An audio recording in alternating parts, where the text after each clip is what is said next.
You're lovely, though. You're so lovely. And you, Rich? I do. Yes. Yeah, she just turned a month old. Granny. That's way off here. Yep. All right. Okay, everybody, we're going to go ahead and get started. We're running a little bit behind. I'm sure more people will come in as they make their way home and through traffic and everything. For those who don't know me, which I can't imagine anybody in this room except for the one person that I already introduced myself to, I'm Ann Dickerson, and one of the leaders for the leadership team of Indivisible Northern Kentucky District 4. This is our monthly meeting for June, and the main purpose of this meeting is to focus on the general election. As you all know, Indivisible is a progressive. Therefore, we wanted to come to our meeting to let you know who's running where, what their issues and concerns are, a little bit about, and then we will so on and so forth. Indivisible business. This week is a very busy week for us. We have this meeting tonight. Then on Saturday, we're going to have a booth down at Hemp Days in Cynthiana for anybody who wants to come. It's the first annual Hemp Days down there. Looking forward to both learning more about that and getting our name out there with the people in the southern part of our district. I know Greg Colson's going to be there. He's one of the candidates running in that area. Then on Sunday is the Pride Parade and Pride Fest. And I know everybody here probably has at least 3 different connections to it. The Democrats are marching in it.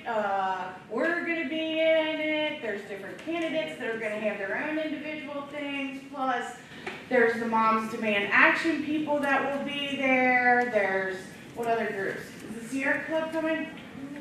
There's so many groups involved that literally everyone I know has a minimum of 3 different ways they could go. So really you pick the color that you want to wear that day, and that's the group you go with. If it's purple, join us, because we really want a lot of people. Are we just meeting down there? Yeah. There's finding purple. Huh? Are we just meeting down there looking for purple? Well, the lineup is down at the landing, and then it's the same path that we walked last year. It's up from the landing across, what is that, 6th Street over to Goebel? Yes. It's a mile. It's 1 mile is the parade route. Now, good news, and I'm going to cross every body part I have, I've been tracking the weather. And anybody who was there last year knows it was unbearable hot. The humidity was through the roof, and people were really struggling to make it all the way through. So far, this Sunday doesn't look that bad, so I keep checking every day. Stay down, you know. Humidity 60% or less, okay. You start hitting that 80, 90. So anyway, and this year we're going to be we've requested to walk behind candidate Roberto Enriquez's vehicle because he's going to be blaring some tunes for us. Which ought to be a lot of fun because I made the CD myself. So get your dancing shoes on like marching. It's going to be a lot of fun. Anyway. Question about that. Should we bring signs or what are we going to? We're going to throw candy. That was really big last year. Throw candy out to the kids in the crowd and everything. Who doesn't love a parade where you can grab candy? And then we will have our booth in Goebel Park, and we'll be giving away other things there. Pride is my favorite. I just love it. It is such a happy time. It's just full of people. It's all about love. And so I always go crazy on the Pride stuff. It's my downfall. So we're going to give away a lot of cute stuff that I think will be a lot of fun for people. But anyway. Get down to business. Who wants to go first? Any volunteers? Josh. All right. So first up, we're going to have Mr. Josh Blair come and talk to you all.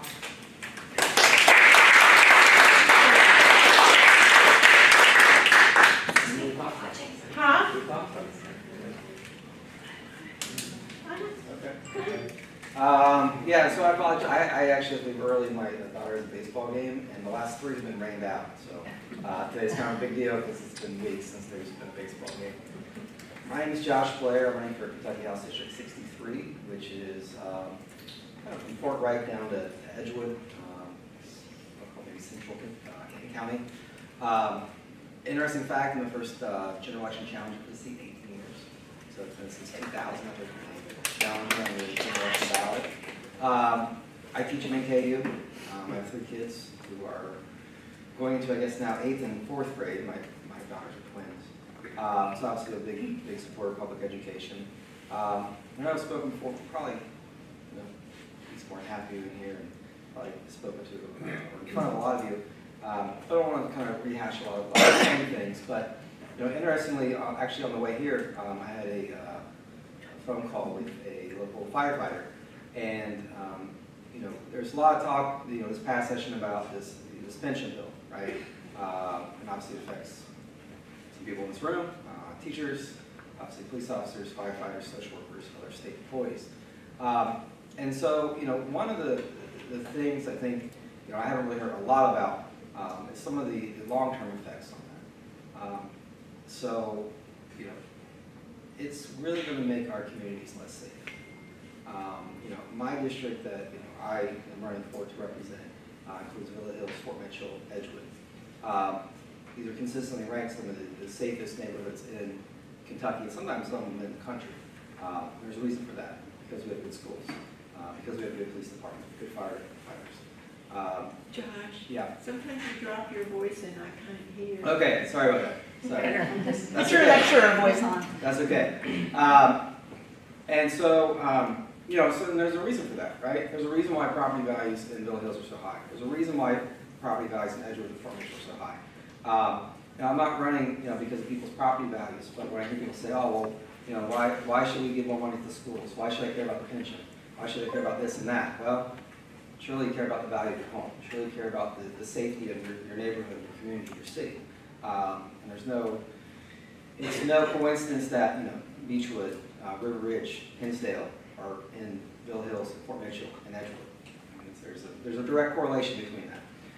So, we have to support education, we have to fund education, we have to support our teachers, our educators, and our police and our firefighters.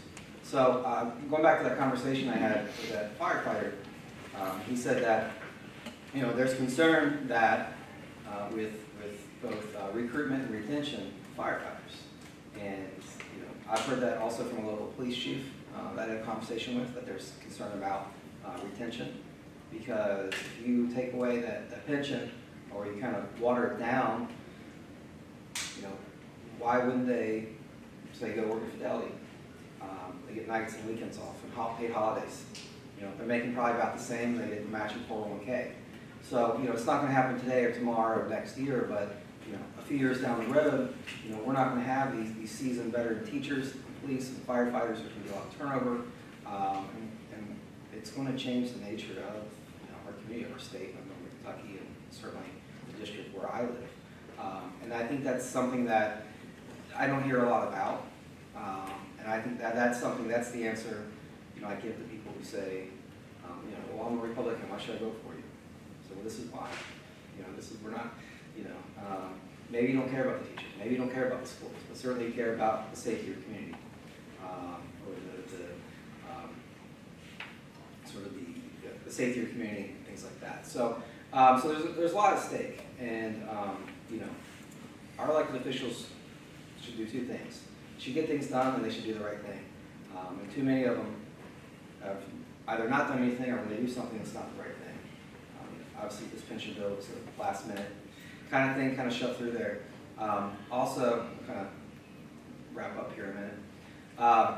So starting July 1st, we're going to pay sales tax on veterinary services. You're going to pay sales tax on auto repair. You're going to pay sales tax on gym memberships. You're going to pay sales tax on pool memberships. You're going to pay sales tax on YMCA.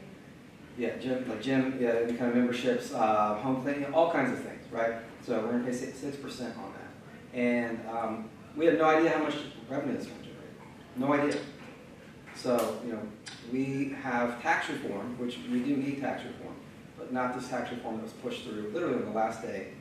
No debate, no actuarial analysis, and here, literally in a couple weeks, the car breaks down, which we've all been there. If you have a dog or a cat, a small animal, not a large you're going to pay 6% on it. So I find it interesting that people who are against taxes and government regulation and red tape are increasing their taxes and creating more regulation and more red tape. I've honestly asked that to people and say, can you explain this to me? And they can't.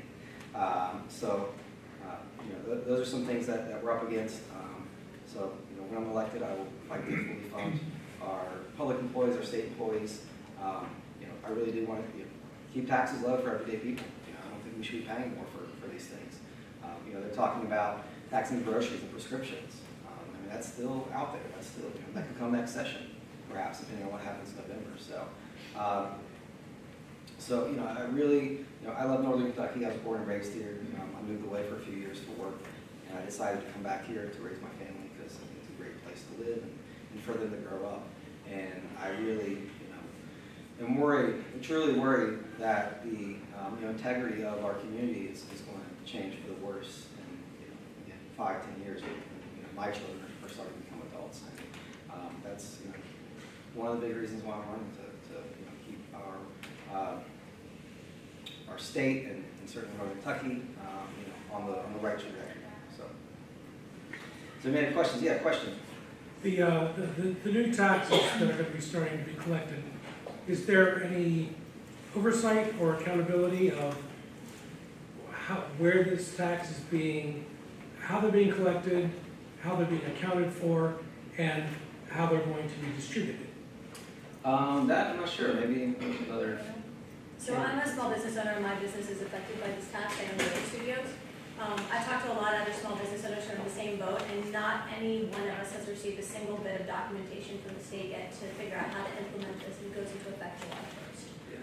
So I don't have high hopes for the answer to your question. So I was at my dad a few weeks ago, and he was talking about it. How it's just a headache for him to do all this paperwork. A friend of mine from high school owns a gym in Fort Mitchell. He literally just found out about it a couple weeks ago. Another friend of mine, his father owns a swim club in Erlanger. Same thing. They're all kind of posting on Facebook to say, hey, look, you're going to be paying more for this. It's not me charging you more, us charging you more. It's the state charging you taxes on this because a swim club membership, say it's $150, now it's going to be some odd number. It changed because they're paying sales tax. So it's obviously costing the consumer more than it's creating more paperwork for the businesses. And interestingly, one of the people at the veterinarian's office said that she knows somebody who has a practice downstate where she does both large and small animals. And because it's only on small animals and not large animals, she has to have 2 different systems to account for that. So again, more red tape, more paperwork, just a lot of Spending more money. Yeah, spending more money and time, for her as a business owner to kind of navigate the system. So it was really kind of thrown out. Like I said, all the small business owners I know who are being affected are kind of, one, upset that it's costing their customers more, but 2, there's not really, they're just kind of like, here, Well, if I was a small business owner and I didn't have absolute documentation on how to proceed with the collection, I'd go ahead and collect the money and put it into an escrow account and say, I'm not giving any of it to the government until I get an explanation of all of the rules and regulations of how to collect and how it's going to be accounted for. And I think that's one of the many disadvantages of pushing this through the last minute. I mean, it was mid-April, and here it is, July 1st, so it's trying to, obviously we know how slowly the government operates. So to try to get all this in place by July 1, there's obviously still a lot of questions and concerns about it. Do they offer any incentives or reimbursements to businesses who have to spend money to make this work for their businesses? Not that I've heard. No. Yeah, it's really, from what I've heard from small business owners, it's a huge, just kind of logistical and paperwork nightmare. It's not some smooth, seamless thing. And like I said, some are literally just finding out a couple weeks ago from their accountants. So, yeah. Do you have plans yourself for what you might talk about with the teachers' pensions and that? Do you yourself come up with some ideas to help it out? For funding it? Yeah. Yeah. Well, I mean, I do agree we need tax reform. I think everybody in here, for the most part, would agree with that. But we need progressive tax reform.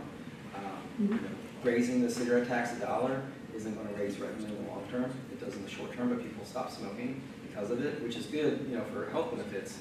But if you're looking at it from a financial standpoint, it doesn't make sense because then you have less people using this product that we're taxing them. So things like that. These services, again, we have no idea how much money we're going to raise. So, okay. Real quick, last question. Yeah, I was just gonna say. Okay. I was gonna ask a question, but maybe. No, go ahead. We can't see anything. She kind of got Okay. on it. I just wanted to talk about some alternative sources of taxes that I think our legislators really need to consider, because most of the ones that were put in, are affecting ordinary people. Yeah. And they don't want to look at the many other options that are really there. Absolutely. Because the tax credits that no longer are justified, and just, the whole slew of other possibilities, but they don't want to look at those. Yeah. It's politics. It is. And it's funny, I was actually talking to Roberta about this the other day, that the thing I'm finding that I hate most about politics is the politics of it all. But it is, there are evidence-based ways that we can generate revenue that aren't going to affect everyday people, that will really help a lot of the issues that we have. But some people who are in charge currently in Frankfurt don't want to even talk about it, which is a shame. That's something that we need to, when they say everything's on the table, but they don't talk about all these other things, they don't bring these other things to the table, then you're lying. So thank you. I got to run the baseball. So, Thank you. Call me, text me, Facebook me, so we're going to go to baseball. Thank you, Ann and everybody else. Okay, who wants to go next? You want to go, Rachel? Rachel Roberts. I feel like I'm entertaining. Hi everyone, thanks so much for coming out. Whenever I come into a room like this, I'm always blown away. So we're getting a little bit closer to the election day now, but we're still in June. So the fact that you all are this engaged, this far out, is really heartening to me, and I know it is to my fellow candidates too. And I just want to recognize the candidates that are in the room. We're all working our asses off right now. So thank you all for coming out, making us feel like we're really, really supported. Thanks to Christina for running a really good race. It's good to see you again.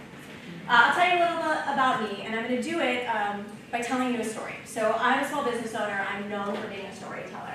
This is one of my favorite stories. It's actually the story that I told myself for about 6 months that led me to run for this office. I'll make it brief. So it's a story of the cat and the mice.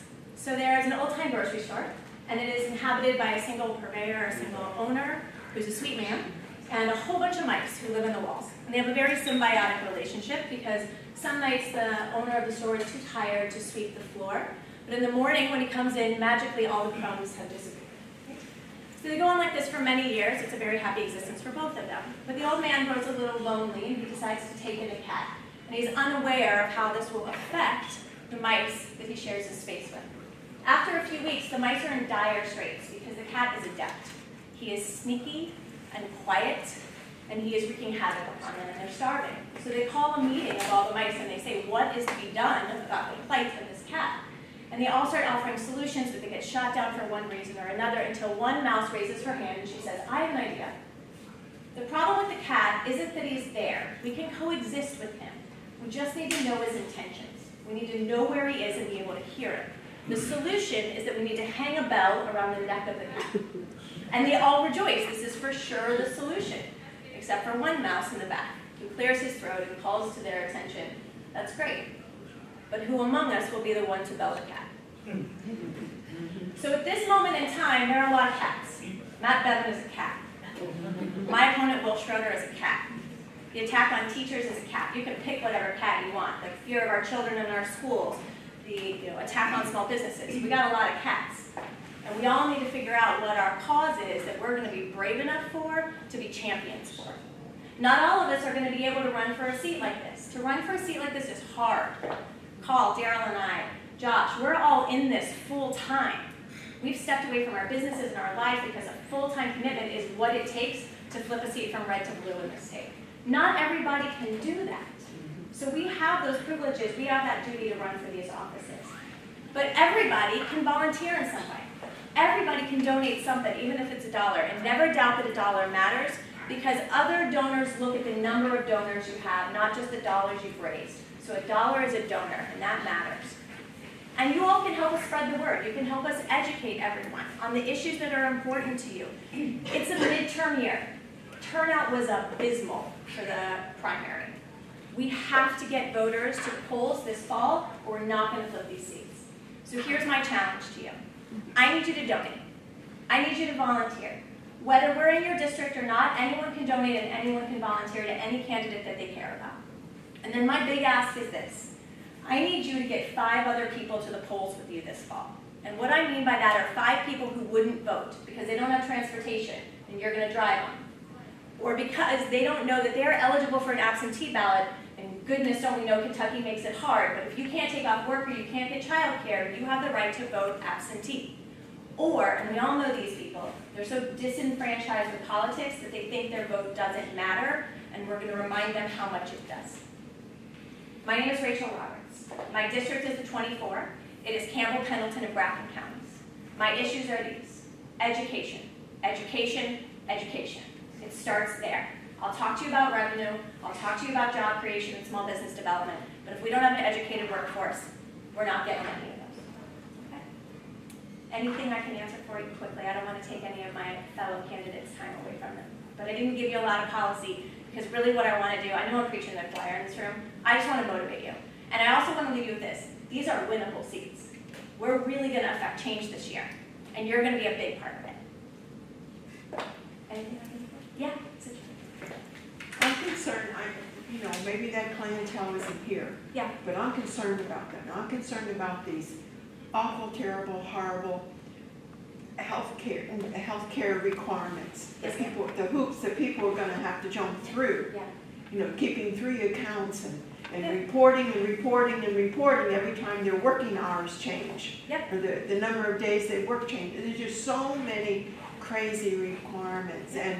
And year before last, in the state legislature, the Democrats had a Medicaid bill, a Medicaid expansion, to legislate it so it's not just in there by executive action where the governor can pull it out and do whatever he wants with it. If it's legislated, it's different. But I haven't heard any candidates talk about that because many of the people who are affected, they can't come out to things like this. So, if you noticed when I first came in, I didn't have a chance to come talk to you because I was on my phone. And the reason is because in this very moment, they're kicking my father-in-law out of the nursing home that he's in, which is a Medicare Medicaid issue.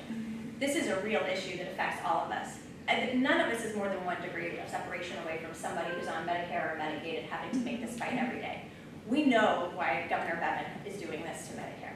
It's another attack on poor people. It's another way to say that being poor is a crime. That's a way of treating people like they're just lazy, no good for nothing people. And you're absolutely right. We have to work on legislation. We have to work on a lot of those things. Yes. But and trust me, my heart is in that. Absolutely. That is my day, every day right now, is dealing with aging parents and the Medicare Medicaid situation. And I'll sit and talk to you privately about that one-on-one, but unfortunately, this election cycle, that's not going to resonate as much with our voters as education, job creation, and revenue is. True. So those are the siren calls we need to be making. Okay, thank you all so much.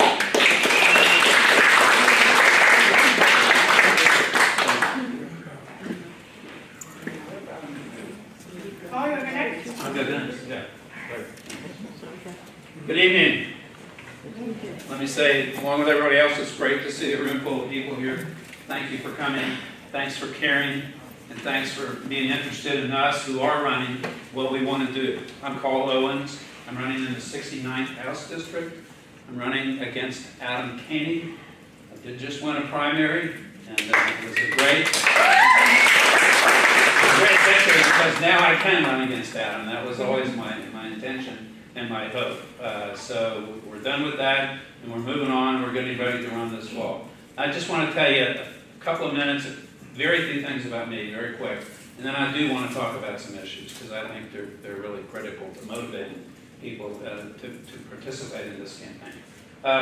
I've done a number of things. I've had a blessed life, in my view. I've been a lawyer, a legal aid lawyer for 36 years, representing low-income working people, the working poor, helping to bring about policies that support them in their efforts to get stabilized and economically and otherwise, and their families.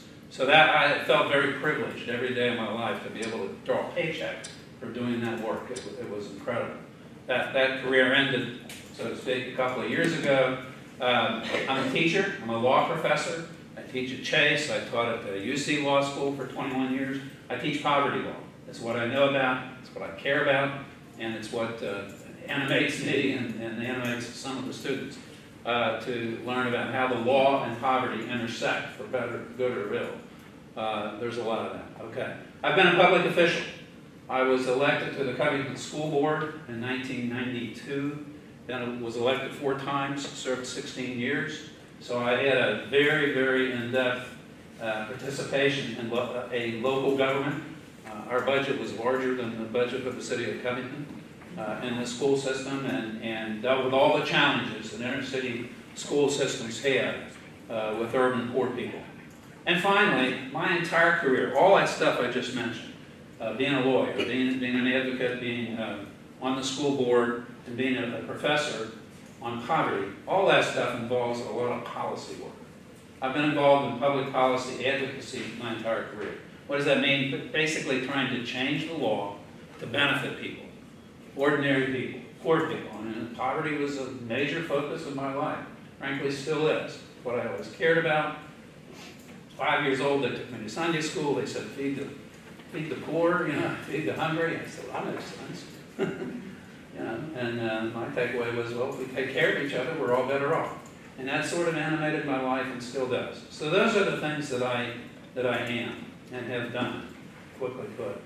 Why am I running? Well, because state government generally, the state government, has huge impacts on people's lives across a very broad spectrum. And, Ronald Reagan kicked this thing off 40 years ago when he said government is the enemy, it's not, the friend, it's not the solution, it's the problem. And that is a sickness and a disease that has taken deep root in our society and is alive and well today. A lot of people despise government, and they don't have any clue as to how many things they get or they benefit from because government does it. Whether it's clean air or roads they can drive on or a car that's safe or, you could go on and on and on. I won't, you understand what I'm saying. So I want to be a part of that.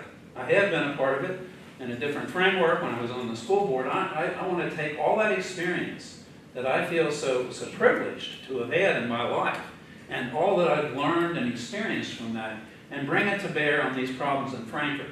Now, you've already heard some of them alluded to by Josh and Rachel, but let me just say, first of all, education. One thing to note today is that we are spending today on a per capita basis for kids 16% less than we were in 2008. Now you have to think about that. Because they're down there saying, oh, we did all this great stuff in the budget for education. Well, they didn't. And they haven't. And this has been going on a long time, since really the Republicans took over the Senate back in the early 2000s, when they prevented ever since, in Mitch McConnell style, anything good from happening, and just kind of created gridlock and never allowed the money to come in that was needed. There was a study done, money is a big part of this. Let me just say very quickly. A study was done 15 years or so ago by a tax expert who said to Kentucky, you've got a huge structural deficit. What does that mean? Some fancy term.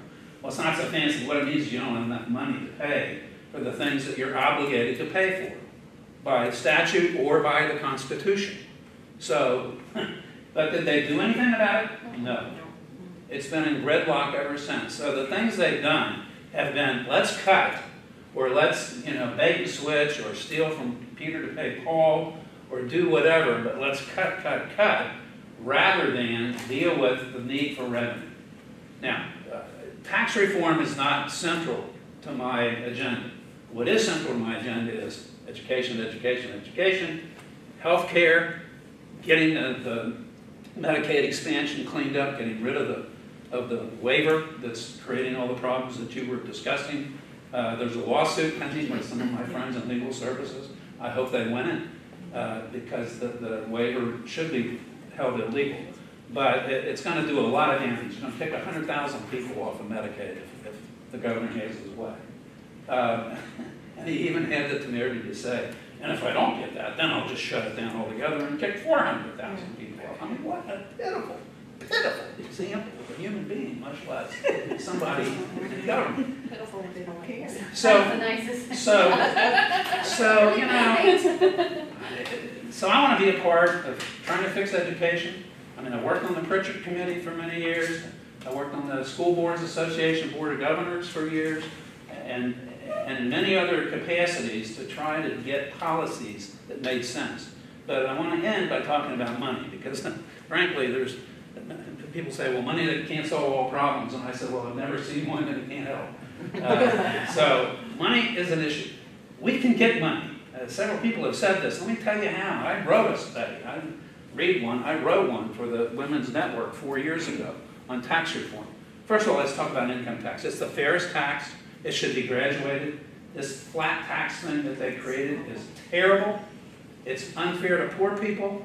The ITAP, the Institute of Taxation and Economic Policy, a widely regarded think tank, studied it and said, if you're under $21,000, you are hurt by this. If you're over that, you're helped. And if you're up here, you're really helped.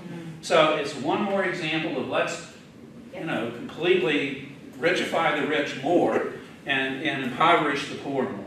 And it's a terrible theory. It's a terrible policy. And we need to change it back to a graduated income tax that's fair, that tracks what people can pay up and down. That's one thing we can do and should do, and I will fight for. Secondly, we don't collect more money than we collect in our tax system. And that's because we have all these exemptions and abatements and loopholes and this and that. So, and that's literally true. There's more money that should be collected normally that wouldn't be under all those than we actually take in. They need to be reviewed. Some of them make sense. We should keep them. Some of them don't. They don't benefit anybody, at least anybody that needs a public benefit, and they should be stopped. There'd be a lot of money. Finally, it's not absurd to tax services. I mean, our economy is moving more and more from goods to services. But you have to be intelligent, fair, and reasonable about how you do that and which ones. How much sense does it make to say, let's tax the veteran service, the veterinarian services on your dog, but that horse you got over here that, you know, costs megabucks, no, let's not tax that. That kind of stuff has to stop. Okay, so I'm going to stop and say this. I want to be down there.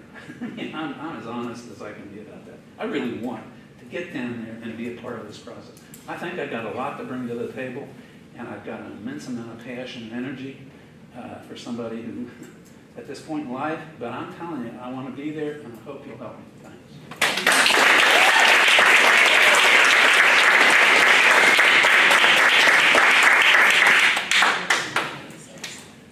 You're next there. Larry Varney. It's always the case that, well, what can I do about it? And I guess I resisted doing anything other than talking.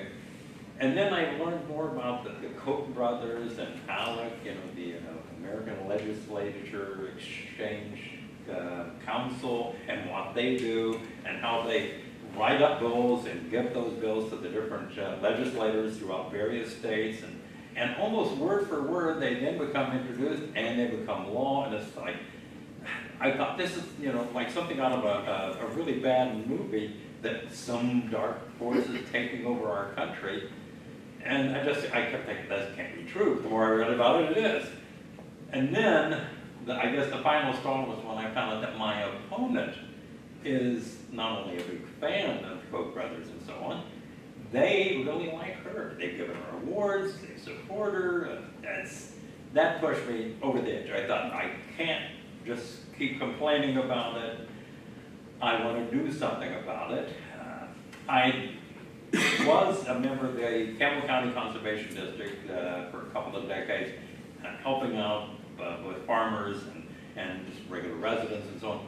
Now I want to broaden that and help out everybody else, especially teachers, public workers, kids, parents, everybody. Just so much we can do if we go to Frankfurt and try to do something down there. Rather than just talk back here, try to do something there. I can't fix everything, but with the help of people like you and like Paul, if we both get to go down there, maybe we can make a difference, and we won't know until we try. And that's what I want to do. Any questions? Who are you running against? Who Kim you're running Moser. for. That's what I thought. Yeah. Who's a very nice little person. And one thing that's Person, but interesting, she's- I've attended a few meetings where they discussed issues and so on. She's very good when it comes to discussing a bill that's being voted on and so on. But whenever it comes to asking her questions about just issues in general, she just gets kind of vague and all that. And I think it's what it is she's very good at memorizing what somebody hands her, the Koch brothers, or Bevan, or whoever, and she does a really good job of that. Now, if we want some sort of psychopathic puppet down there, fine, continue to put her down there, but, you know, I like getting advice from people, but I don't take orders very well. So if somebody says, no, you're gonna vote for this, no, I don't want to do that. I mean, I'm not a career politician, I'm not gonna work my way up to the White House or anything like that. So I'm gonna vote and so what I think is right. And I'll take advice from people. You know, I don't know everything, but I am going to try to do what I can for you, your kids, your neighbors, the 64th district, the whole state of Kentucky, so, if I can. I was just wondering who you're running, I don't know what district you're running for or what you are running for. Oh, okay, yeah, the House of Representatives in the 64th district. 64th district? Yeah, which is a little sliver of Campbell County, where I happen to live. Don't hold it against me, I live in Kenton County is. And then mostly like a central and southern Kenton County. What was your name? What's my name? Oh, Larry Barney. Larry Barney. Sometimes I'm a Santa. I don't want to advertise my Santa thing, but I do that a lot. No, I won't get into that. It's starting again, Christmas in July. Oh, God. We're like 3 more weeks. So, any other questions? Now, buy a t-shirt, they're really good.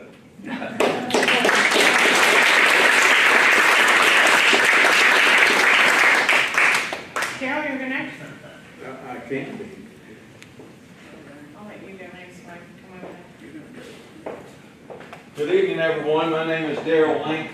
Darrell, like your other brother, Link like I'm missing. I'm running for state representative in House District 61. And to give you a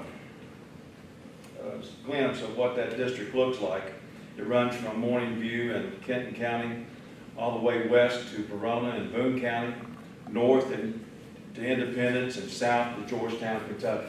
It's a huge geographic district. And so we've got a lot of ground to cover. I'm excited this year because we have a lot of good candidates in the race. Democrats have filled the ballot all across Kentucky. We've already taken out the majority floor leader down in Rockcastle County. That was huge. He had over $121,000. I understand he spent most of it. His opponent was a Republican opponent, but he was a school teacher, probably helped by Democrats a little bit.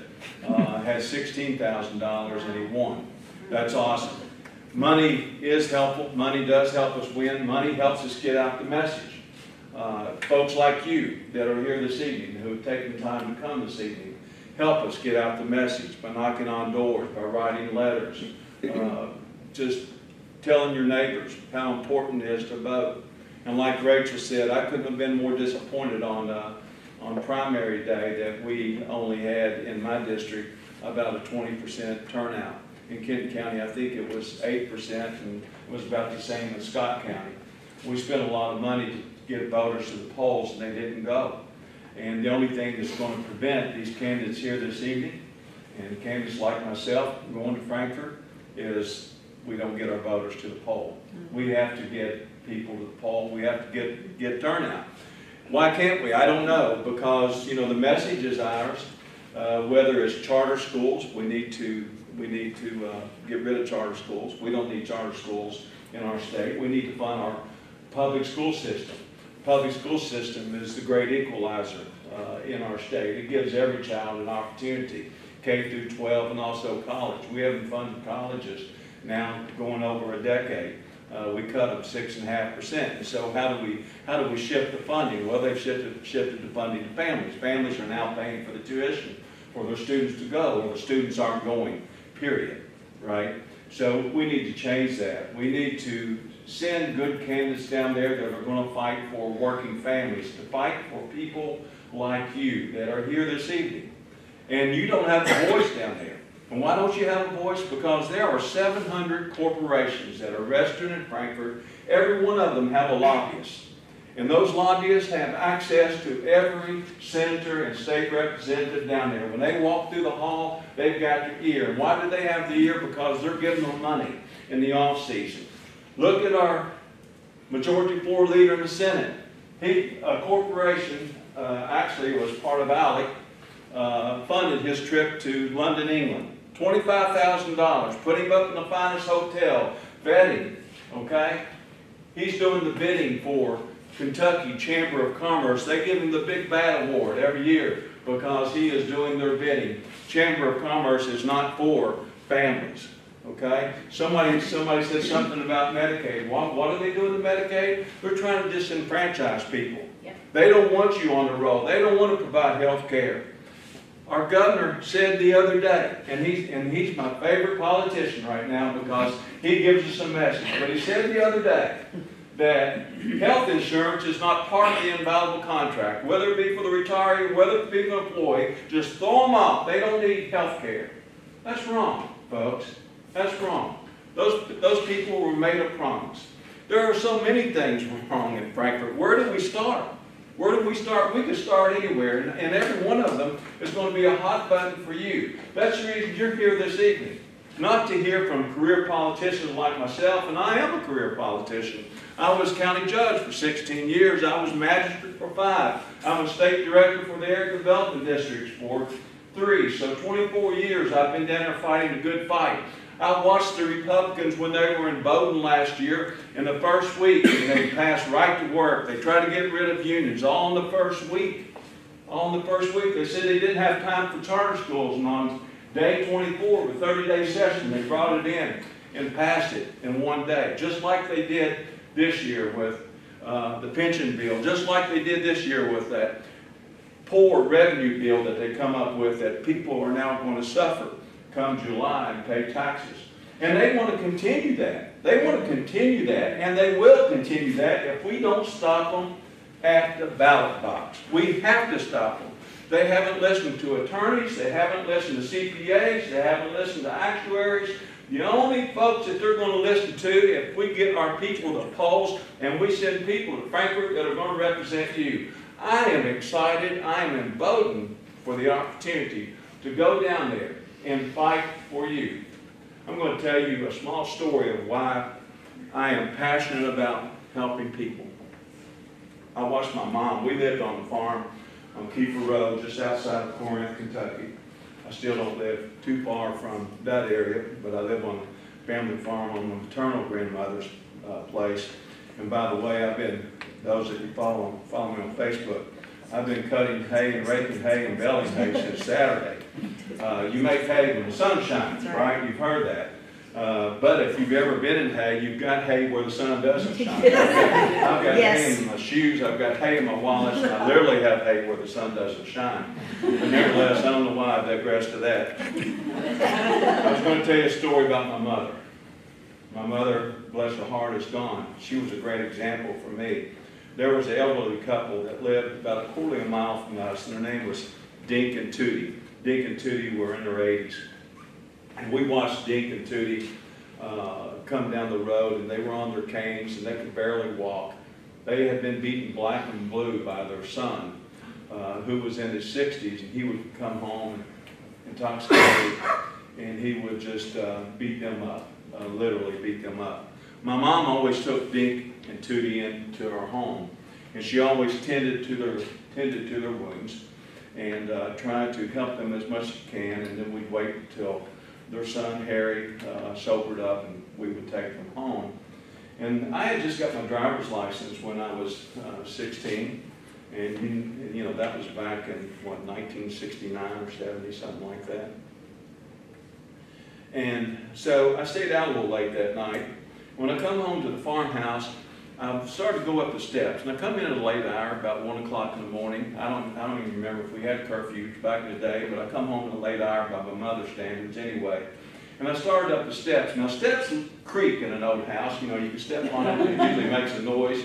And that night, man, I hit a home run. I didn't make a step creak anywhere. I got all the way to the top of the steps, and we had a 5-bedroom in that old farmhouse. 5 bedrooms were upstairs, and my bedroom was right at the top of the steps. So I get up to the top of the steps. I didn't wake my mother up in the adjoining room. And I go over and I pull the quilt back on the bed, and I sneak in bed, and I think, my gosh, I've made it, and I won't be in trouble. And about that time, people sat up in my bed and started screaming. Unbeknownst to me, she had taken Dink and Tootie in, and she had put them in my bed. I scared them, and they scared me, and we all got in trouble that evening. Now, to tell you how we remedied, and then this is a true story, and it's and I hope it doesn't offend anyone.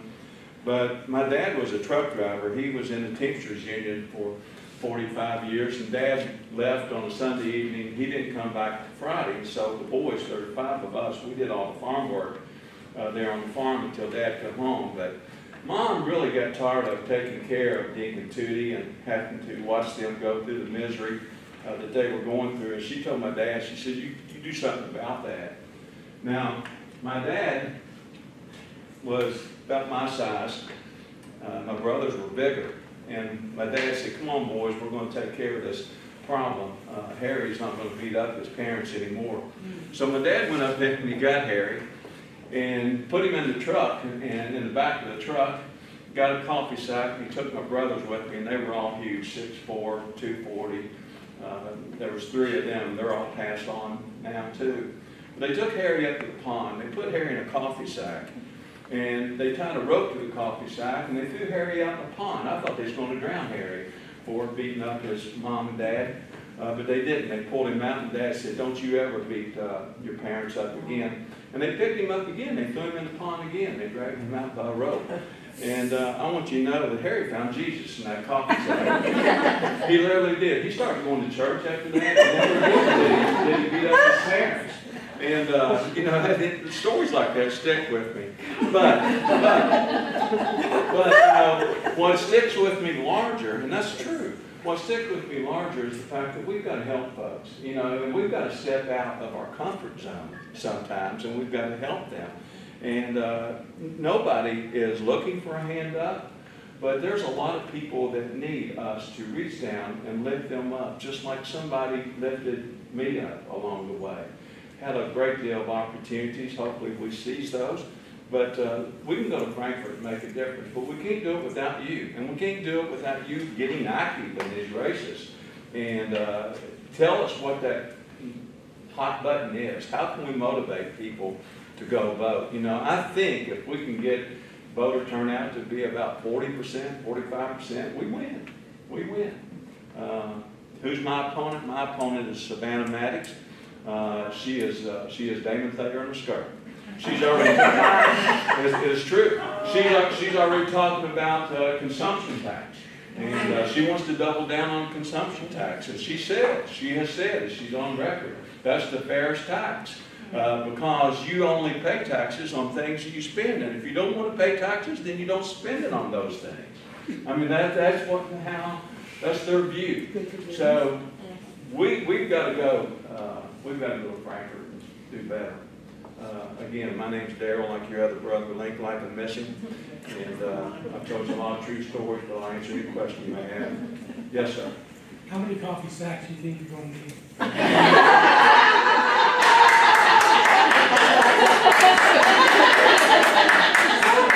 That'd be awesome. I'll donate them all. That would be awesome. That's a great question. I don't know. If we could, Yes, ma'am. when we speak with people, to think of 1 or 2 things that the state government does that really affects that person's life. Yeah. Because so many people say, Yeah. it doesn't make any difference, you know, they don't know how it touches them. They don't really They don't know. know. And they don't know Right. that even one vote can make a difference. And how many examples have we not had this past year where one vote in like Virginia and I don't know, there are other places where one vote really did help make a difference. We have so many things to talk about, you know, school safety. I mean, you know, I mean, you say, well, why are you running? Well, you know, I want to make my school safe for my grandchildren. I love them. I want to know that when they go to school, they're going to come home from school. I can't imagine going to school these days. When I went to school, I didn't think about active shooters. We didn't have active shooter drills. So I can't imagine how you study. You know, my mom said, when I send you to school, I want to send you to school on a full stomach because that's important. Now, you know, you worry about an active shooter. Really? You worry about if your child is going to come home? Seriously? That's where we're at in this country because we think it's more important to hold on to a gun? Something's wrong. So, you know, we can take health care, we can take jobs, we can take budget, we can take the process by which they just use to pass bills. Any of those things should be enough motivation for me, you, and our neighbor, and our family, and everyone else to go vote and do something about this. But if we don't win, we're past a crossroads. We're on a slippery slope. We're on a slippery slope. We've got to stop them at the polls, folks. I'll say it again. We've got to stop them in November. Let's go vote. Yes, ma'am. I'm not going to be a Debbie Downer here, but I was in Frankfurt through all the education things. I was right down there with them all, and I have lots of teachers. I'm a retired teacher. I sub in the schools, and so all during that, at the height of that, I was so encouraged that I thought the teacher vote was going to do it for the primary, and then primary day comes, and all of those teachers that were down there yelling, vote them out, I'm going to go to the polls, didn't show up. Did not show up, and I'm sorry to say a lot of them were my friends, you know, and I was also one of those teachers that was out there talking too. You know, I wasn't just down there marching and standing in the street and screaming. I was also talking to my friends saying, guys, you gotta go vote. I'm not gonna tell you who to vote for, but you gotta show up at the polls.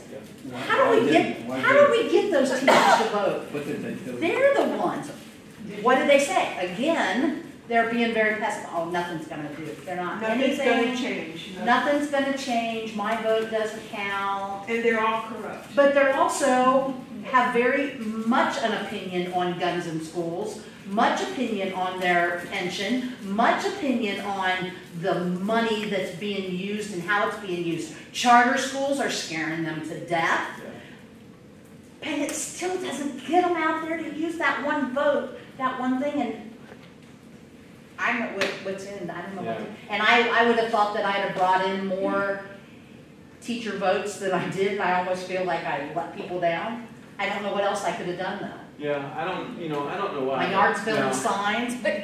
I'm not necessarily going to agree that teachers did go vote, because I think in some areas they possibly did. I failed to tell you, I had a wonderful opponent in the primary. Her name was Susan Back, and Susan actually endorsed me the night that she lost and I won. Chapter 12 actually reported I lost and she won. But that's okay, because we both had the same message. We were going down there for the same fight. And Susan was a teacher. She was an educator. She was one of the 40. She ran a great race. Now, why did I win? Well, I had name recognition grant, so I won 2-1. I didn't even campaign in grant, honestly. And that wasn't my strategy to campaign in grant. I have a lot of cousins in grant. I have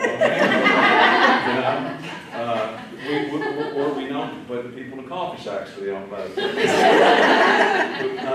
I didn't feel about that.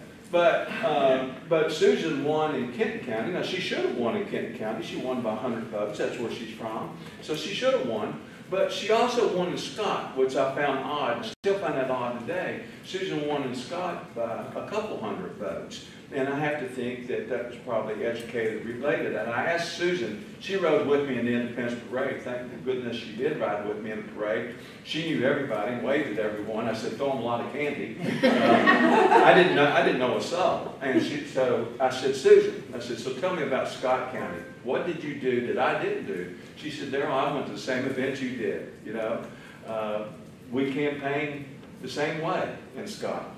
And she won by a couple hundred votes there. So I have to think educators through the Kentucky 120 sites.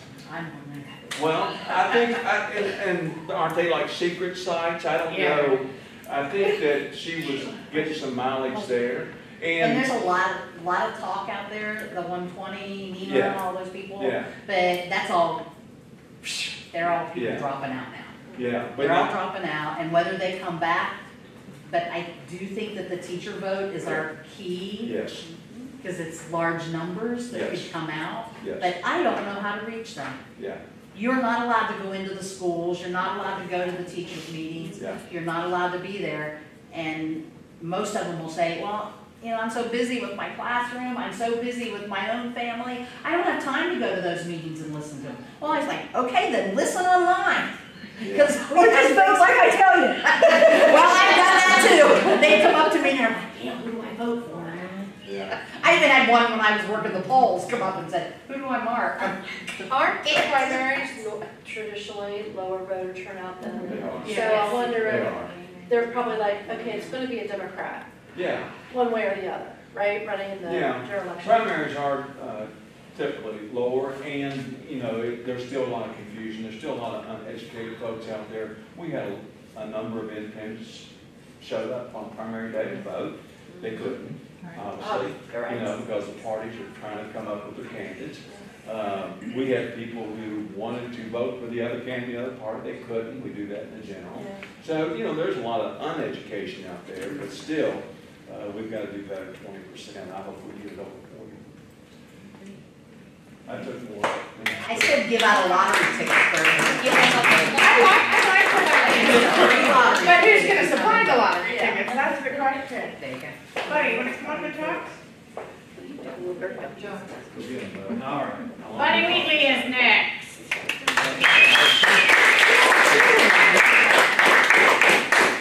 I promise to be short, term. I am Buddy Wheatley. I'm running in the 65th district, which is where you're at. Welcome to the 65th district. If you don't know that 65th district, I'm running as the Democrat. Includes most of Covington, all of Ludlow, all of Bromley, all of Kentonville, 111 people, and a little part of Tower Mill and part of Park Hills. A real quick background. I want to spend very little time on this. Most of you might know that I'm a retired firefighter, retired as a fire chief in the city of Covington, was a Covington firefighter, fourth generation. And now I'm an attorney. I'm a labor attorney. I work on behalf of firefighters, behalf of transit workers and some teachers I've done some work for.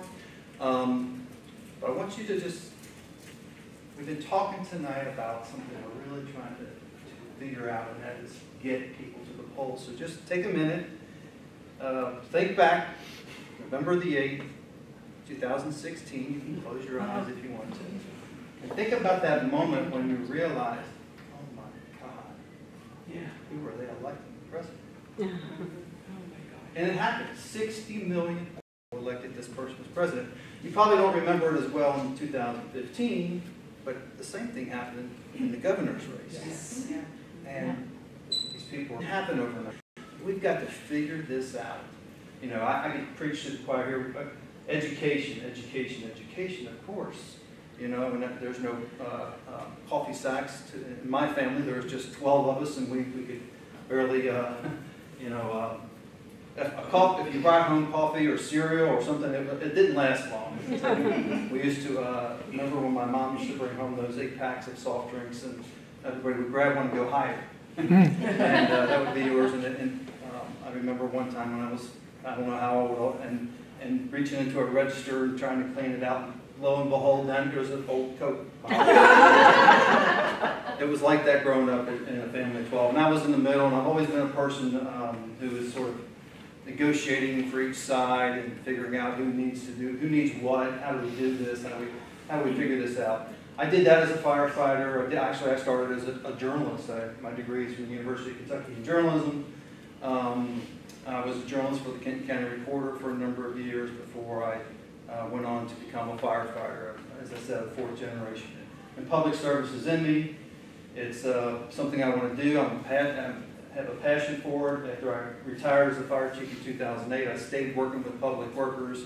And Arnold Simpson is the current state rep who is retiring in this district. We became friendly over the years, and he said to me at some point, well, you should think about this. And it should have rung some bells because I never intended to be the fire chief. And when the position became open, somebody said, well, you should think about doing that. And I thought, I really didn't intend to do that. I never intended to be a politician. And I recognize that we all are politicians. Everybody who is hired at the fire department, you become political, you're a public employee, there's a political position. It's you know, you don't even realize it, but you know, every day as you work out there in the public sector. Teachers who work in public schools, it's political. You can't, and when you recognize that, and when we get our teachers and our firefighters and our police officers, our transit workers to recognize what they do and what their livelihood is so based on the politics of the day, you know, we get them motivated. And that's what we really need to figure out what to do. You know, we've got a good base here. You know, this is a good group. We've got to figure out how to get everybody there. We've got to make this about our jobs, economic issues. And that's where we need to get people to the polls. You know, what Daryl was saying related to the turnout and teachers, I think the teachers are going to show up in the fall. I really do. And I think that we got to encourage it. We got to make it happen. And I think that we got to make those firefighters, those union workers who may not have been voting with on their political side of their jobs in previous elections, we got to make them realize this is about their livelihood, their jobs. One little quick story related to the pension system and what's happening with the pension system. What happened in the past? In 2013, the hybrid cash balance system was passed for emergency work for firefighters and police officers and some other CERS employees. And it was, now it is the way for new hires for teachers. Well, I got this grim thing that's going to happen. This has happened. I know about it in Covington. When I was a fire chief, we had a test every 2 years, and you signed up to take the test, and then you took the test a few months later. We had about 350 people sign up to take the firefighter's test. And when it comes to the time for the actual test, it was only about 300 people would show up. Well, as this law has passed, and now that there's a hybrid cash balance system, and we're going to see this with teachers too. The next year that we had a firefighter test, City of Covington, 180 people signed up, 150 people showed up. And then the last test, which was given just this year, they had 120 people sign up and 70 showed up. And that's what's happening. This Kentucky State Police cannot hire. They cannot find people to hire. And that's what's happening with our pension system. And it trickles down. And you know, these are things that I'll be fighting for, of course. I think all the other issues that's been mentioned here, we're all on the same page with that. The things that Paul was talking about with tax reform. I know there's questions about health care and Medicaid waiver. We will. We have to get our people elected to fight for these things. You know, we may be a long way from single payer, you know, a long way. It can happen even in the states. There's state legislation throughout the country. We're a long way from it, but we've got to move on it somewhere. There's something called the Single Payer Action Network, if you've never heard of that. They have a chapter in Ohio, and they have a local chapter in Cincinnati. Just some things to check out. Can we have one over here? There's not one here in Kentucky at this time. I've talked to some people there. Just again, it'll take. We have to figure out what it takes to get our people to the poll. And so if we can get our volunteers, that's one way to do it. And I hope everybody will volunteer for these campaigns. We all need the help. I want to see us, you know, I want us to help each other. I love helping Rachel and Paul, and Paul might even have a question or a comment. I have a comment. Have all the candidates had a chance to speak? Yeah. Oh, Roberta, I'm sorry. Okay. Roberta. Well, I'm just going to announce my thing. I mean, I apologize. You're fine. That's fine. I wasn't thinking about you. Well, I'll try to be quick. You know, this idea about why don't people vote? The book, What's the Matter with Kansas? I'm sure many people in here have read it. It's years old. People don't understand their self-interest and they don't vote consistently with it. I think part of what we have to do is not just say people vote, but to help them understand the relationship of their self-interest, not in an ugly way, but what's truly in their interest, in their family's interest, and what government can do. I've been doing just a very quick little vignette. I've been looking at some data. It's hard to get data on legislative districts. Most data is in the form of counties. You have to, but there is data that I found. We started a discussion about it. In my district, in the 69th district, 25% of the people there make less than $15,000 in a year. 62% of the people in my district make under $40,000. Now, $40,000 may sound like a lot of money, but actually, when the poverty level is $24,000 for a family of four, and most experts say you can't live on that. Right. You need at least twice that. These folks are struggling. And government has a lot of possible things they could do, like the minimum wage, for example, and other things. But they don't, I don't think people get that, and I don't think they think about that. And so I think, teachers and pensions, obviously, and you and I were down there together, a lot of people got motivated by that. I think we have work to do to educate people. Mm-hmm. That's my real point. I just give one example. There's lots of examples. But I think it's a hard thing to do, but I think we must do it. Well, that's all I have. Cherry on top. But any questions, we can still continue the discussion. And what's, oh, I'm sorry, we do. That's okay. There's At least one. Do you want me to go before Roberto? No. You can be. I always like to be at the end because That's fine. Thank you all.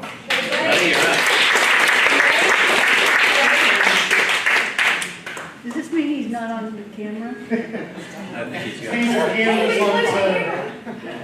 It's running, right? Yeah, it's running. I turned the thing around so I could see it, so it's fine. I can keep an eye. My name is Roberto Enriquez.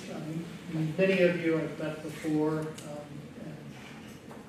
some of you I haven't, so for everybody, welcome today. I'm running for Kentucky State House of Representatives in District 66. It is in Boone County. My district is all within Boone County, unlike some of the other districts. Poor Darrell, who stretches across all God's creation back there. But it's the northern part of Boone County. There's one Florence district. Then it kind of goes up towards the Anderson Ferry, if you've ever been to the Anderson Ferry.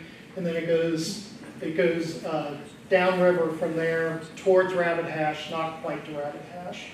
And then it comes in. A good chunk of Hebron, good chunk of Burlington, the one Florence district, and out in the county. So that's my district. I'm running, I have two opponents in my district. There's a Republican candidate and there's a Libertarian candidate. The person who is a representative for my district right now is Adia Wushner. She's retiring. She's very heavily involved with ALEC and that sort of thing, very heavily involved with the charter schools.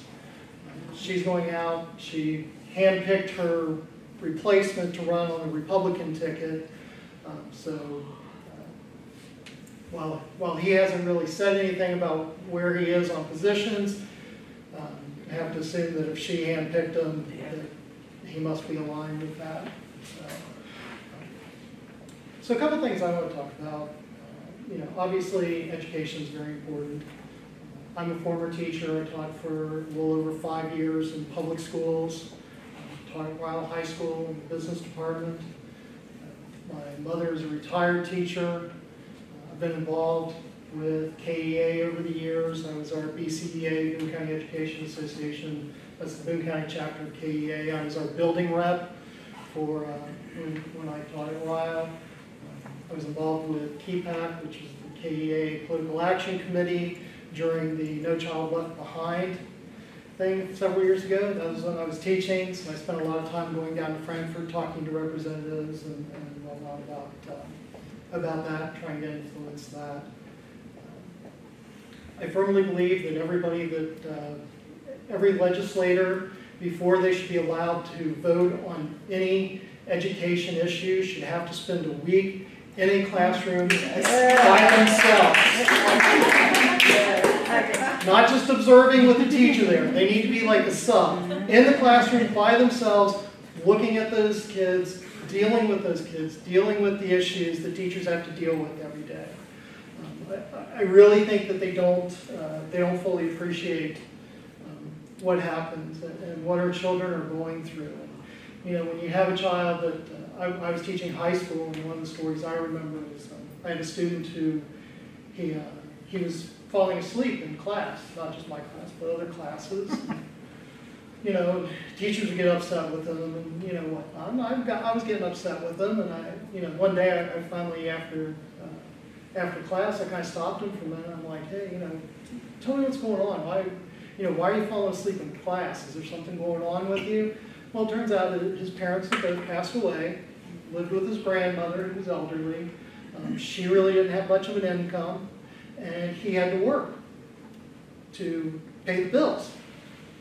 He had started his own landscaping job, and that's how he was earning money. So when the minute school was out, he was out working until after dark on landscaping, lawns, shoveling snow during the winter. He had to pick up and he would shovel snow. So he was working. He had to work, had no choice.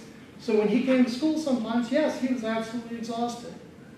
So I made a deal with him. I said, I tell you what, in my class, stay awake for the lecture part. Usually about the first 20 minutes was lecture, and then the rest of the class was guided learning, where the kids do seat work and you go around and you help them to make sure that they're understood what's going on. I said, stay awake for the lecture, get your homework done so that you aren't missing assignments, and if you've had a night where you've had to work late and you haven't had a chance to sleep, we're golden. Put your head down, go to sleep. I understand where you're coming from. I think so many of our legislators are so far out of touch with that experience, with those children. It's so easy to look and go, oh, it's the teacher's fault because X percentage of students aren't doing this and X percentage aren't doing that, and these aren't proficient in this. And here's a kid who has to work, and I guarantee you this is not a unique story. There are many kids like that in our education system. And the way you address it is not by saying, well, let's take money away from that and give it to these private schools that can pick and choose who their students are, which is basically what the charter, they like to call them public charter schools. The only thing public about the charter school is they're getting public money. That's the public part of the public charter schools.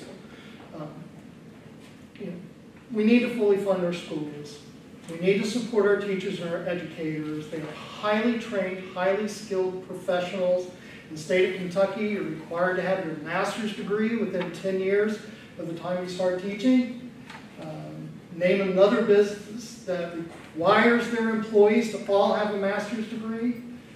Besides teaching, I've worked in IT for about 30 years when I was outside of teaching. And many of the jobs I've had in IT, you didn't even have to have a bachelor's degree. Some places would require you to have a bachelor's degree, but if you had real world experience, that was the same thing. And these are salaries $60,000, $70,000, $80,000, $90,000 a year. So obviously education is important. Something else that I think is really important, and I'm not hearing a lot of people talking about right now, is are our farmers in Kentucky. Kentucky has a very rich history in agriculture and farming, and for decades and centuries that was the lifeblood, right? When we were part of Virginia. The dairy farmers most recently are basically under attack. Large companies, large industrial companies like Walmart and Kroger have put together large industrial dairy farms. And as a result, the dairy companies are starting to cancel contracts in Kentucky. So you think, well, dairy farmers. I don't know very many dairy farmers. Well, let's take a second to talk about the impact. There are around 560, I think the number is 562 registered dairy farms in the state of Kentucky. Most recently, Dean, I don't know if you're familiar with Dean Milk, they're on the verge of canceling 20 contracts, 19 contracts. So how much does that mean to the economy? How much does a dairy farm really mean? Each cow is worth to the economy. Now this doesn't include the milk. This is just in veterinary fees and equipment and maintenance and that sort of thing. Worth about $14,000 annually. It's an average of 92 cows on dairy farms. It's $1.3 million a year per farm to the local economy. Not including the milk. We're not including the milk. 562 farms, 1.3 million each. That's over $500 million. It's over $500 million to Kentucky's economy. That's just the state of Kentucky. We give a lot of tax incentives to big businesses, large companies, large corporations that come in. Why is it only the large corporations and large companies? We talk about these companies, oh, they're coming in, they're going to bring, they're going to bring a couple of hundred jobs, and they're going to bring, $15 million. Here's an industry, $500 million already in existence, small businesses, people that employ local people, right? A lot of these large companies, they come in, sure, we're going to bring jobs. We're going to bring people from out of state for the high-paying executive jobs because they're already with the company. We're going to transfer them in. The incentives that we give to businesses need to be expanded to include small and medium-sized businesses. It needs to support our farming industry. And the benefits that we give those tax incentives need to be linked so that they provide benefits to individual workers, to everybody on the ground. If businesses are going to get a tax incentive, okay, well, then you have to have, let's say that you were going to tie that to how much you pay your employees. You're going to have to pay your employees a minimum wage, a livable minimum wage, $15 an hour, whatever it is. A livable minimum wage. Knock-on effect, fewer employees that have to use public assistance, like Walmart employees, paying $8 an hour, and they've got to use public assistance for healthcare. They've got to use food stamps. This has a knock-on effect, and it requires us to get a payback on that investment. We're investing in these companies, and we're requiring them to invest in our people. And I think this all comes back to, I want to tie back to Daryl's story about his family helping out. What were their names? Dink and Toot. Dink and Toot. One of the things about Kentucky that I love is that we're a community. We care for each other. We help each other. You go into any community in Kentucky and you run into these stories where somebody needed help and their neighbors reached out and helped them. And that's because we care about each other. We support each other. And that's what this is about. Our legislators need to understand that we need to help each other. We need to help each other out. We need to support each other. And we need to provide those benefits to support our community instead of just sending it to some corporate stock buyback that really doesn't help support our people. People keep saying politics is personal. It is personal. It's very personal. And we have to treat each other like we care about each other. So help the candidates. All the candidates need help. In many cases, the candidates are running in places that may not have had a Democratic candidate for a very long time. My district is that way. There has not been a Democratic candidate for this position in about 20 years. 20 years. So what I'm finding as I talk to people, first off, people are amazed there's even a Democratic candidate running. So we have to get past that. It's very easy conversations. Honestly, they're really easy conversations. Most people are so thrilled to have a choice. What is more American than having a choice? And that's what we're doing. Give them a choice. So find a candidate. We've got sign-up lists back there. I have a sign-up list. I've got stuff. Work in my district, work in one of the other districts, work in multiple districts. But help get the word out that we have good, high-quality candidates running. And I think that will build the excitement and hopefully help us get people to vote when November comes.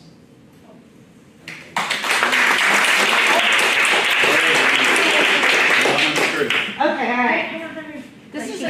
This is not necessarily a question that I expect you to be able to answer, and I don't know if any of the people running can answer it. But when you talked about somebody that votes on an education bill should not be allowed to vote until they've been at the school, it started me thinking about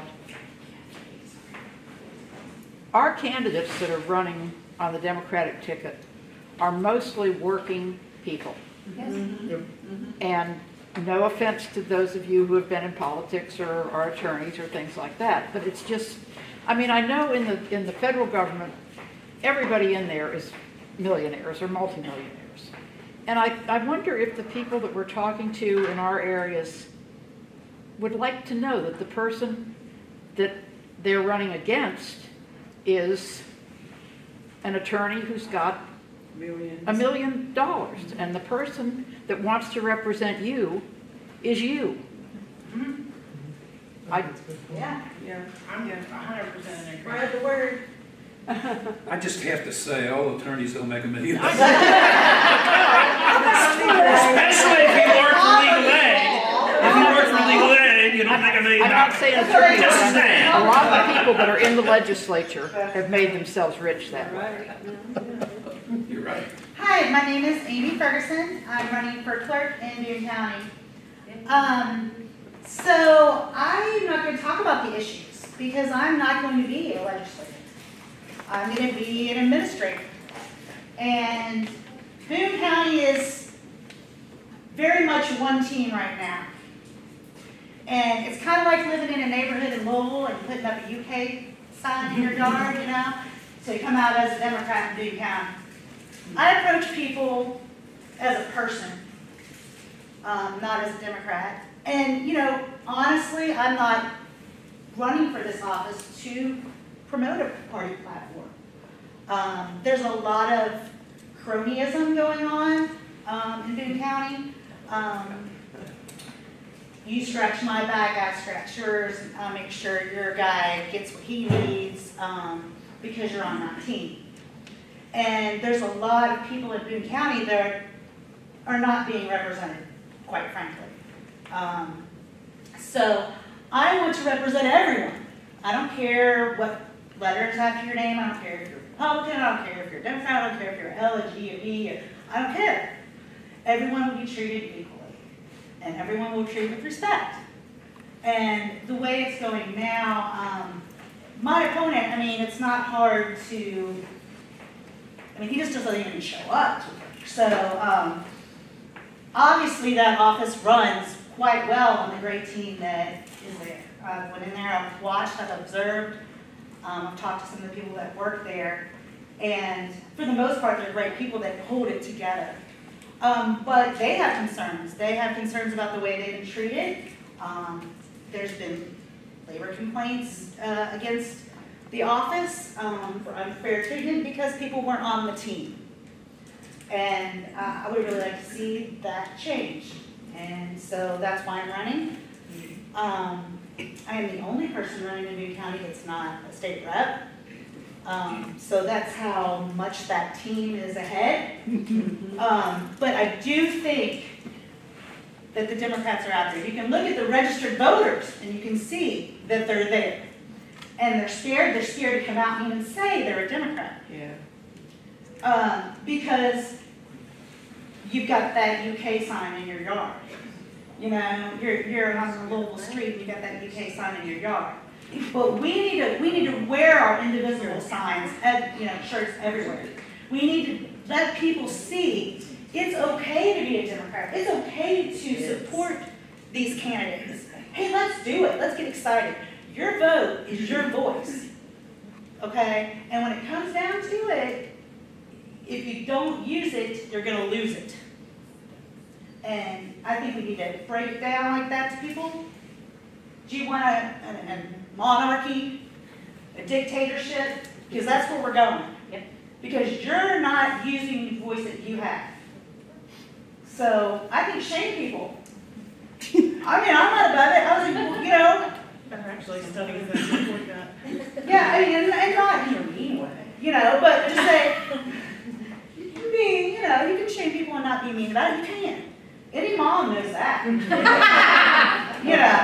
So really just talk to people frankly as people and quit worrying about the letter that's after their name. And connect with people one-on-one. And it's going to be hard work. And I'm going to go out with Colin. I'm going to go out with Roberta. And I'm going to go out with my friend Jesse Parks. And we're going to hit the streets and we're going to knock on doors because we have to let people see our faces. And know, like you said, there's a choice. And people are shocked. And I've had people talk to me for 10 minutes. And then when I tell them what I'm running for, and I'm a Democrat, they're like, oh, but I like you. And then all of a sudden it's like, wait a minute, you're not on a team, I can't like you, So we need to really connect one-on-one with people and start shaping them a little bit. I'm going to plug, on June 23rd, we're having an event at my farm, our family's farm, Farm Haven in Union, and it's all the Boone County candidates. And Daryl, I didn't know you had part of Boone County. Rona. Yeah. Would you want to come? I'll put you on the... We'll talk about Send me it. some information. Yeah, we'll talk about it. Because I was like, I hadn't even asked Roberta, I was like, did I get everybody in Boone County? So we're having that event, so I would like you to tell all your Boone County friends to come out and check us out. And spread the word, wear the shirts. Don't be afraid to proclaim your status as somebody that wants to move forward instead of... Can you give us more information about that? Yes, it's at Farm Haven in Union. It's on. Oh, I know where Farm Haven. It's right by Ryle. Right, it's right next to the Ryle. Yeah. I'm going to take just a couple minutes and close out with an announcement. Finally, since I talked to the latest person I had to talk to, I can make this announcement now. I am going to be stepping back as the leader of Indivisible because I'm taking a job with Seth Hall's campaign. I'm going to be the Northern Kentucky Field Director, so I will be in touch with every single one of you. Great. Every campaign, every person. If you have a question, a comment, a concern, an issue, an event, contact me. I will be your prime person for contact for the campaign. It took a lot to make this decision. It wasn't easy. But after a year and a half of working my butt off as a volunteer and promising every person that joined our group that we would take out Thomas Massey, I'm going to put every bit of my time, energy, and money into doing just that. Get him out! Over the past couple days, some of the news that's come out, is very troubling to me. Here you have a man making fun of his constituents who think they're stupid enough that they're going to watch his silly little gimmicky videos and be, oh, this is so great. We're draining the swamp. He wanted to take a shower after he was contacted by a lobbyist. So what did he do? He had a party for lobbyists. What? He had a fundraiser at the UPS Townhouse in D.C. last night where people who came as an individual had to pay $250 just to get in the door. It will never cost you $250 to see your Congressman Seth Hall. It will never cost you $250 to speak to him or to one of his representatives. That's obscene. It's shameful. It is shameful, right? Every one of those lobbyists who were invited, and this is the best part, because we're from Kentucky, so let's play up some of the best and some of the worst. It was a cigar and bourbon event. Let's plug that smoking. We want to take people's health care away. We're the #1 state in the entire country for cancer, but come smoke with us and drop $2,000 while you're at it. This has to stop. We need representation that is of the people, for the people, by the people, and I guarantee you that that's Seth Hall. I know. I've met with him and spoken with him at all different kinds of events, on intimate levels, one-on-one, and at dinner at a Cracker Barrel. I'm not kidding. I called him up one day and I said, we gotta talk.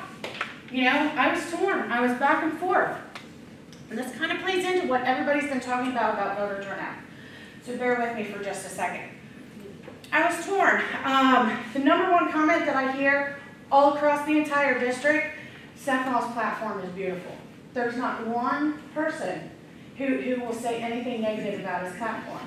Go on his website, I have a copy of it if anybody wants to read it while they're here. It's a thing of beauty, and he wrote it himself. And when I was putting together the January meeting this year to kick off 2018, I contacted all the candidates who I knew were running at the time, because not everybody was out, and said, can you send me some stuff about yourself?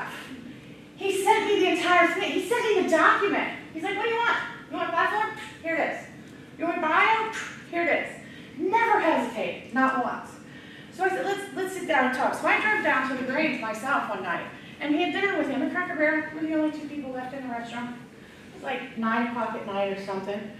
And, you know, that right there turned me. Because if you knew him as a person, if you knew the content of his character, if you knew the lengths that he's willing to go, you would be as empowered and excited about going out and speaking for him as I am.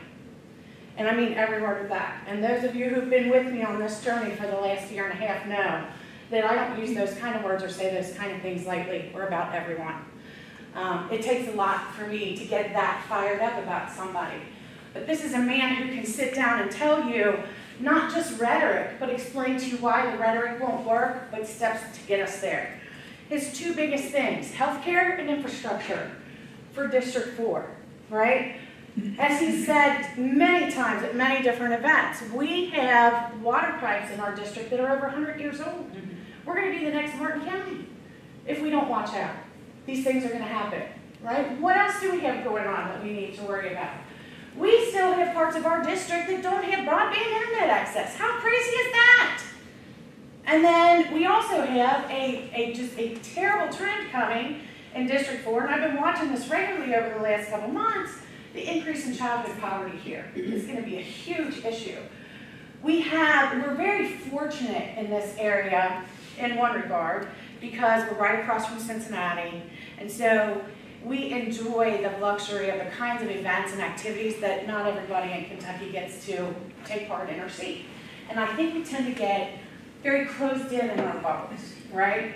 And we think, you know, what's this? Oh, Mayfest is this weekend. Or, you know, oh, I'll just pop over to Newport and I'll go to Italian Fest. Or I'll, you know, Newport on the Levee has all this spectacular stuff if you have money. You know, we have too many kids in our district who are falling deeper and deeper into poverty, and that percentage is growing. We're closing in on 20% in District 4. So that would be the third issue on his plate, which is the treatment of children. He did put out a public statement about the separation of children from families at the borders, and I know that's been a big issue for everyone within every single group I belong to, whether it's Indivisible or Democrats or teachers or whomever, it's on everybody's mind. These are the things that we need to be talking about. Voter turnout. I'm going to go positive on you. I'm going to change it up a little bit. I think that for the first time in 24 years, we had so many quality candidates that people were like, I could support any of them. I'm not kidding. I'm not kidding. There are so many, I mean, this is somebody who, I started working on this in October, at least October, putting together the list, comparing candidates, actively recruiting candidates, so that we had somebody for every race. And to this day, you know, there are races across our district where I could go, you know, I'm really glad they won, but if the other guy won, that would be great too. I think that we really did have that choice. The other part of that, what Roberto was saying is, people are like, I'm a Democrat, I don't vote in primaries because we never have somebody there. You know, so they don't go vote because they don't realize they didn't, you know, for whatever reason the word didn't get out, that excitement that, hey, you have a choice this year. You don't just have somebody in the race, you have two, you get to pick. You know, so there's a lot of that going on. But we need to be the purveyors of the excitement. We need to be the ones pushing the word out. Candidates have two big areas to go around and knock on every single door. I don't care what candidate, I don't care what district, it's just not possible. So we need to be the army that does that. And I always come back to the quote, and I don't remember verbatim, so bear with me, but first they came for and then you get to the end and then they came for me and nobody was there to speak for me. That's where we're at. That's the message to get to people. If you don't speak for yourself, who's going to do it for for you, if you don't stand up for what you want, what you believe in, and vote in the people who will be your voice, nobody's going to do that for you. Doesn't matter, in the 100th district, House District, in District 4, down in Ashland, the race was decided by 16 votes. Terry Branham Clark beat Ann Perkins by 16 votes. There was another vote in Kentucky during the primaries that was won by 9 votes, but that was down in District 5. It can be done. It matters. This is the year. There's never been a better time. Never. When you have somebody like a congressman standing up there saying, people who vote for me just vote for the craziest son of a bitch in the race. You know, that's not a policy position. What is that? That's crazy. Why wouldn't you and 10 of your friends go, we're voting against that guy? Take everybody you can. But we'll keep building. We'll be building our voter list for all the candidates. And anywhere I go, for any event that I do, even when it's on Seth's behalf, I will always be cognizant of whose district I'm in, and I will be talking about that person too. Bringing each other along, this unity thing, what you were talking about. We need to be a unified front. We need to say, look, you know, we're all together, we all believe in these things, we all support these things, so let's make a difference for Kentucky as well as for Congress at the federal level. And I hope you all will join me.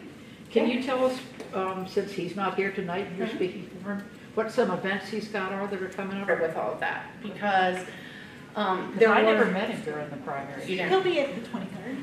He's going to be, yeah, he is going to be there. Yes. He is going to be there. And that's one of the things that I need to know, though, so that we can weed through, because, you know, of course, everybody, come to my event, come to my event, come to my event. And he's got 20 counties to cover. So he's not going to, but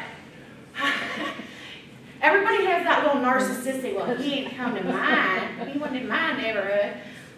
We'll get him there. He will be here. He will do events in the big 3, I guarantee it. Guarantee it. I think it's worth everybody reminding people that we're in this 12-year cycle, and we're in the big year where there's no presidential candidate, there's no U.S. Senate candidate, there's no governor or any other constitutional office candidate. So that's one of the reasons, actually, that turnout is so low, because the highest office, no offense to the office, but the highest office on the ballot is the congressional race. I'm saying it now because it makes that incredibly important to be lifting that race up, because that is what's going to bring a lot of people out. That's going to bring them out. Obviously, in our area anyway, the state rep races didn't bring tons of people out. Right. But I think the more that we push toward the top of the ticket, the more everybody will benefit from it. Absolutely. And if there was ever a year where there was going to be complacency on the other side, it's this one. Because they're like, it's solidly Republican, you know. Everybody's got their UK sign. Well, so the push to get out that vote isn't going to be as great as on that side. I do take encouragement from the fact, though, that he did just hold a fundraiser in D.C. I'm like, somebody must think he needs some money for something. I know, right? I love it. Right, well, they can, but don't make a video and claim you're anti-lobbyist and then turn around and invite a group of lobbyists to a fundraiser. Why not? It works for the president. So, well, this is You're true. counting on people have common sense. So anyway, thank you very much, everyone, for coming. Thank you to all our candidates for speaking. Greatly appreciate you. It's up on live on Facebook for anybody to share that wants to share it out.